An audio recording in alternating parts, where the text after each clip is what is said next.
Welcome to Night Docs. Today's going to be a little bit different. Many of you know that I was working on a video that I was hoping to have out tonight, and I am still working on it. It may not be tonight after all, but the topic that I was working on, while I find it fascinating and very interesting, it didn't feel as important to me as just getting a message out there like this. But I felt like it was important to address something tonight regarding the concept of fear and how we handle fear. I'm not a psychologist. I'm not a professional counselor of any kind.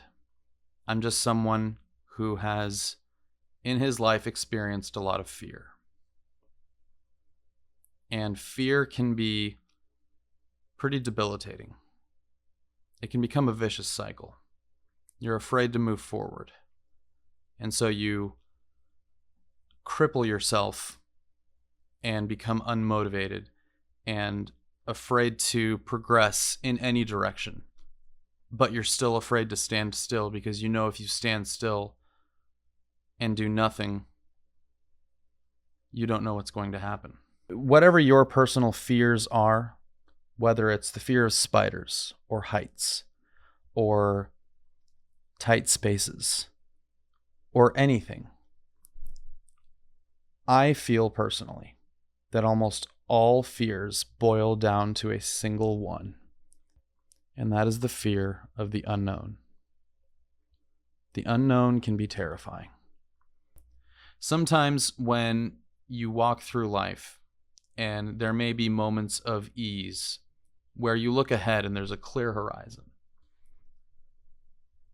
those are not the moments that we're afraid. It's the moments where that clear horizon has disappeared and a fog has rolled in, and you're forced to continue forward through life, but you don't know where you're heading. And when we don't know where we're heading, that's where fear can come into play. The unknown can be terrifying.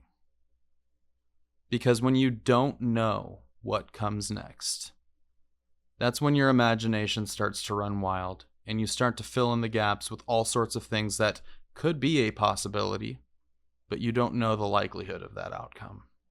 When we are afraid, when we're feeling any emotion, especially a negative one, it's difficult to come down from that. Many emotions that we feel, we usually have to make up our minds how we decide to feel about something. But I do feel most emotions are a choice.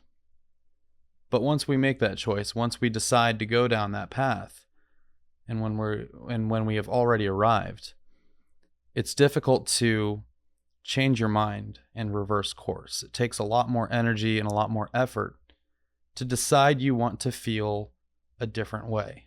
During the Second World War, when FDR said to the world, "The only thing that we have to fear is fear itself." It's one of the most often repeated phrases in history.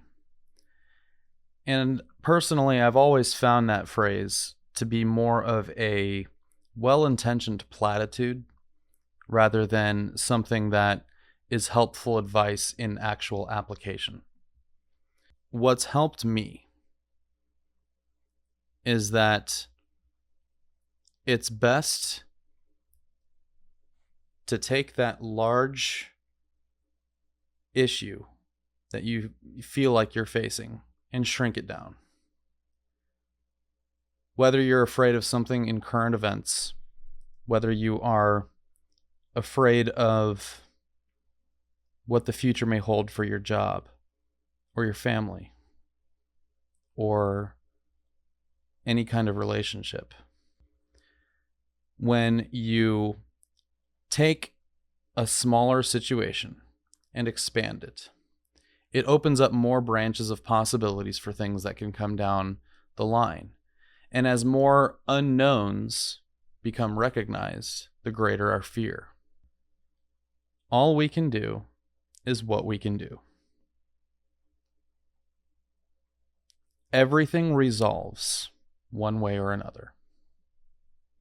And so, whatever you're feeling right now, especially if it's fear, you should know there should be no shame in admitting it to yourself and to others. And there's a good chance that whatever you're feeling, someone else is feeling that same thing too. And you admitting it to yourself and to others might be just the permission someone else feels like they need to validate how they're already feeling, but too afraid to admit it to others. No one knows the future, so we might as well be optimistic. And just remember that out of the darkness, we can all find light. But for now, this is Night Docs, signing off.